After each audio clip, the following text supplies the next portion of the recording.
इस वीडियो में आपको प्रैक्टिकली बताऊंगा कि कहाँ हम नाभि को चेक करेंगे, कहाँ हम नले को चेक करेंगे, कहाँ हम कोड़ी को चेक करेंगे। मैंने लास्ट वीडियो में आपको बताया कि इसकी थ्योरी क्या है, क्या आधार है, क्यों चेक करते हैं, क्या इसका बैलेंसिंग का आधार है।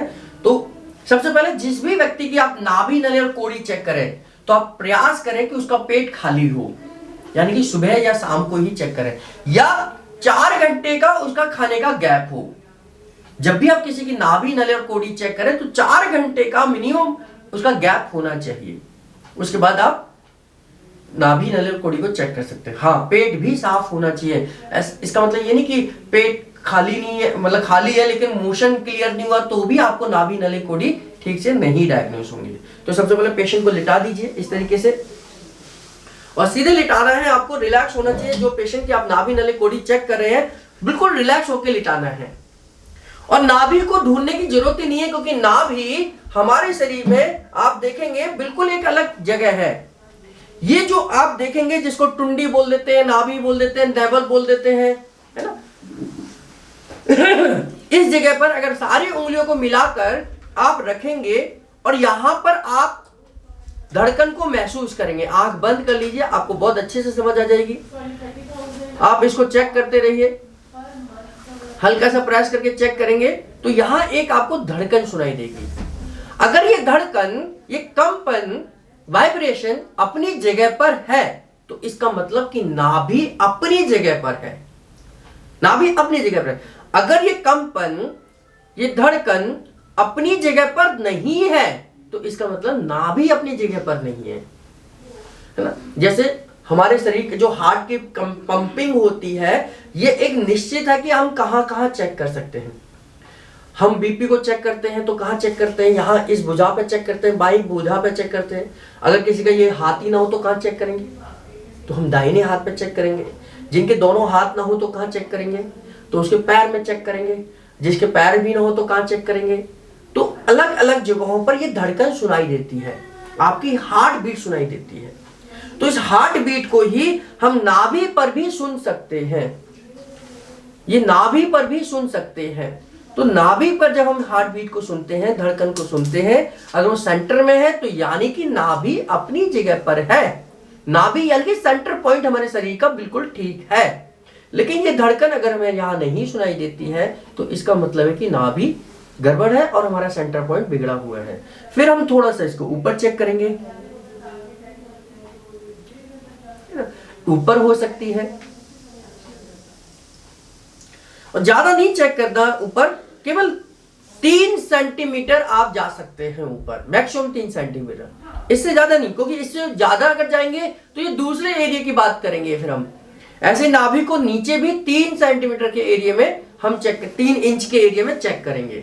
ऐसे ही नाभि को दाएं या बाएं भी हम 3 इंच के लगभग ही चेक करेंगे, यानी कि 3 उंगली का गैप करके चेक करेंगे। क्योंकि इससे ज्यादा किडनी का एरिया आ जाएगा, इधर चेक करेंगे किडनी का एरिया आ जाएगा, इससे ऊपर हमारे कोड़ी का एरिया आ जाएगा, इससे नीचे हमारे नले का एरिया, यूट्रस का एरिया आ जाएगा।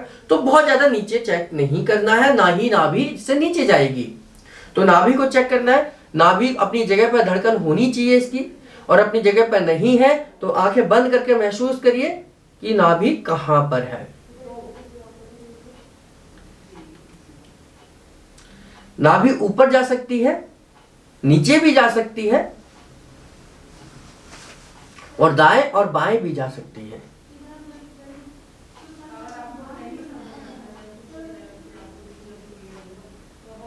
इस तरीके से आपने नाभि को चेक करना है। नाभि, अब आपको समझ आ गया कि नाभि को चेक कैसे करना है। ये आपको पता चला कि ऊपर गई है, नीचे गई है, दाएं गई है, बाएं गई है। इसका ट्रीटमेंट क्या होगा ये मैं आपको बाद में बताता हूं। फिर हम चेक करेंगे कोड़ी को। कोड़ी क्या है, ये स्टर्नम बोन है। कोड़ी कोई ऑर्गन नहीं है, ये बॉडी की सेटिंग है। जैसे हमारी, आपको पता ही नहीं चला होगा कि हमारे इस कलाई में 8 हड्डियां हैं, 8 छोटी छोटी हड्डियां एक सीक्वेंस वाइज रखी गई है, यानी कि ये सेटिंग है। मैं इधर भी घुमा लेता हूं, इधर भी घुमा लेता हूं, इधर भी ऊपर नीचे कर लेता हूं, लेकिन मुझे 8 हड्डियों का थोड़ी आभास होता है, क्योंकि इसकी भगवान ने सेटिंग इस तरीके से की है।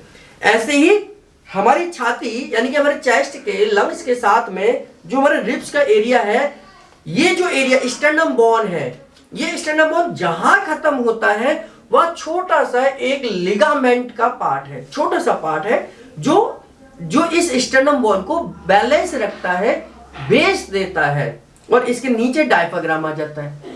तो जब ये छोटा सा पार्ट अपनी जगह से खिसकता है तो यहां पर गैप आ जाता है। कई बार यहां गैप आ जाएगा, कई बार ये उभर कर सामने की तरफ आ जाएगा, कभी कभी ऐसा लगेगा कि कोई अलग से हट गया है, कई बार ऐसा लगता है कोई नुकीला पार्ट यहां पर है।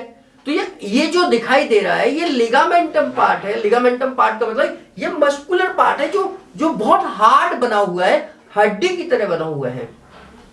कई सारे लोगों को तो ये हड्डी ही लगती है, लेकिन ये हड्डी नहीं, ये हमारी कोड़ी है, ये सेटिंग है। जब ये बिगड़ेगी तो आपको बहुत तकलीफ देगी, ठीक है। तो ये हड्डी देखिए, मैं अगर करूं तो ये स्टर्नम बोन है, बोन पर आप दबाएंगे तो बोन कभी भी नीचे नहीं दबेगी।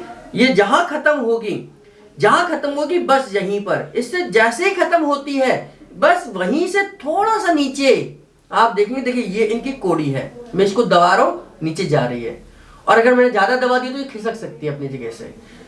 यही आपने डायग्नोज करना है। अगर यहां पर दबाने से किसी को दर्द है, किसी को भारीपन है चेस्ट में, किसी को भूख नहीं लगती है, क्योंकि इसके पीछे क्या है, हमारा ईसोफेगस है। ईसोफेगस का वो पार्ट है जहां वो ईसोफेगस हमारे स्टमक के साथ मिलता है। तो अगर वो ईसोफेगस दब गया तो पेट का दरवाजा बंद हो गया, जो हमारा पाइलोरिक स्फिंक्टर है वो प्रॉपर तरीके से खुलेगा नहीं। तो जिन लोगों की नाभि खिसक जाएगी तो वो ईसोफेगस को सप्रेस करेगी, और वहां पर वो पाइलोरिक जो हमारा कार्डियक स्फिंक्टर है वो नहीं खिलेगा, तो खाना खाते समय पर आपको निगलते समय पर दर्द करेगा, निगलते समय। इसलिए बच्चा दूध नहीं पीता, क्योंकि दूध भी तो उसे पाइप से जाएगा, जब वो दूध को जैसे सटकेगा उसको दर्द होगा, तो बच्चा उस समय पर दूध नहीं पिएगा। बच्चा क्योंकि उसे पता नहीं है, लेकिन बड़ों को वो तकलीफ होती है, इसलिए वो वहां पर वो खाना पीना छोड़ देते हैं, और इसकी वजह से वजन लगातार कम होता चला जाता है, क्योंकि उनके यहां पर ये बेचैनी बनी रहती है। तो इनकी कोड़ी बिल्कुल साफ साफ मुझे समझ आ रही है, और बिल्कुल मैं इसे छू सकता हूं। ये तो ना तो ये बोन है, ना कोई दूसरा पार्ट है, ना कोई ऑर्गन है, यानी कि ये यहाँ की सेटिंग है। तो ये स्टर्नम बोन है, यहां मुझे कोई तकलीफ नहीं है, ना मैं इनको दबा दूं तो भी कोई दिक्कत नहीं है, लेकिन मैं यहां ज्यादा नहीं दबा सकता, क्योंकि जैसे देखिए आप देख रहे हैं मेरा अंगूठा दब रहा है, जैसे मैं किसी चीज को सप्रेस कर रहा हूं, लेकिन अगर मैंने ज्यादा दबा दिया तो ये खिसक जाएगी अपनी जगह से, और जब ये खिसक जाएगी तो समस्या आएंगी। अब ये तो हमने समझ लिया कि डायग्नोज कैसे करना है, जब ये गड़बड़ हो जाएगी तो कैसे ठीक करेंगे, इसको मैं नेक्स्ट बताऊंगा।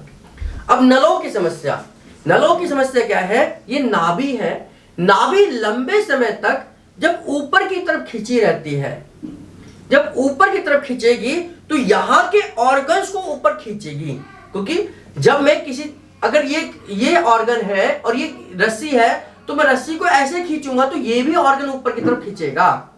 तो जब नाभि ऊपर की तरफ खिसकेगी, कभी भी नलों वालों को ध्यान करना, ये टेक्निक बता रहा हूं, जिसको नले होंगे उनकी नाभि कभी नीचे नहीं खिसकेगी।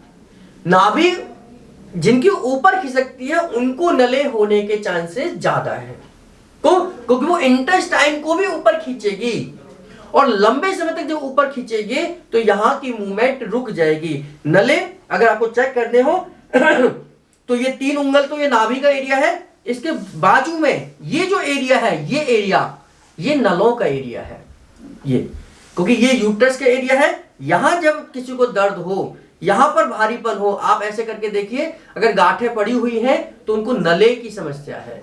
ये यहां चेक करो, ये नले की समस्या है। ये जब आप देखेंगे तो इतना टाइट होगा कि उनको दबाने पर भी दर्द नहीं होगा, मतलब उनको भारी इतना टाइट सख्त हो जाती है, मतलब अगर मैं अपने हाथ को छू रहा हूं इतना ही सख्त इनके इस एरिया में हो जाएगा, है ना। तो ये नलों की समस्या है। ये यहां नीचे यूट्रस है, तो यूट्रस के एरिया को चेक नहीं करना है, और ये आपका नाभि का एरिया है, इसके बराबर में ये आपके नले के एरिया है। ये जो मैंने हाथ रखा है ये नले की समस्या है। जब ये होगा तो इसका मतलब यह कि आपको खाया हुआ, जब ये सारा मामला ठीक है लेकिन ये है, तो इसका मतलब कि आपको खाया हुआ खाना, आपका भोजन आपको पचेगा नहीं, आपको लगेगा नहीं। आप खाना तो खा रहे हैं, खाना खाने में कोई तकलीफ नहीं होगी उसको, लेकिन वो खाना कितना भी खाएगा उसको लगेगा नहीं, उसको शरीर को डेवलपमेंट नहीं होगा, उसका यूडीएफ आएगा, उसको पेट की समस्याएं होंगी, उसको मोशन बार बार आएगा, उसको शरीर ताकत नहीं लगेगा, यानी कि खा सब कुछ रहा है लेकिन उसके शरीर में एब्जॉर्ब नहीं होगा। एब्जॉर्ब कहां से होता है? हमारी स्मॉल इंटेस्टाइन से एब्जॉर्ब होता है, और स्मॉल इंटेस्टाइन अपना फंक्शन नहीं कर पा रही है क्योंकि उसकी मूवमेंट में दिक्कत हो गई है, उसके फंक्शन में दिक्कत हो गई है। तो किसको होगी? जिसकी नाभि ऊपर की तरफ लंबे समय से खिसकी हुई है, तो यहां से ये ऑर्गन टाइट हो जाएंगे ये। और ये कौन सा पार्ट है? ये हमारी स्मॉल इंटेस्टाइन का पार्ट है। आपकी स्मॉल इंटेस्टाइन लगभग 20 फीट की होती है, 20 फीट से ज्यादा की होती है, यानी कि 2 कमरे की लंबाई के बराबर हमारी इंटेस्टाइन है। और वो छोटी ऐसे घुमा घुमा कर आपके इतने से एरिया में इंटेस्टाइन है, इतने से एरिया में इतनी लंबी इंटेस्टाइन हो जाती है। जब वहां का सर्कुलेशन रुकता है तो वो जो घुमा कर जो बनी हुई इंटेस्टाइन रखी हुई है अंदर, वही सख्त हो जाती है क्योंकि उसका सर्कुलेशन रुक जाता है, और वही सख्तपन यहां पर कोड़ी नलों की समस्या के रूप में दिखाई देता है। तो ये तो हो गए आपके डायग्नोस के तरीके। अगर ये समस्या हो जाए तो इसका समाधान कैसे करें, ये मैं आपको नेक्स्ट वीडियो में बताऊंगा।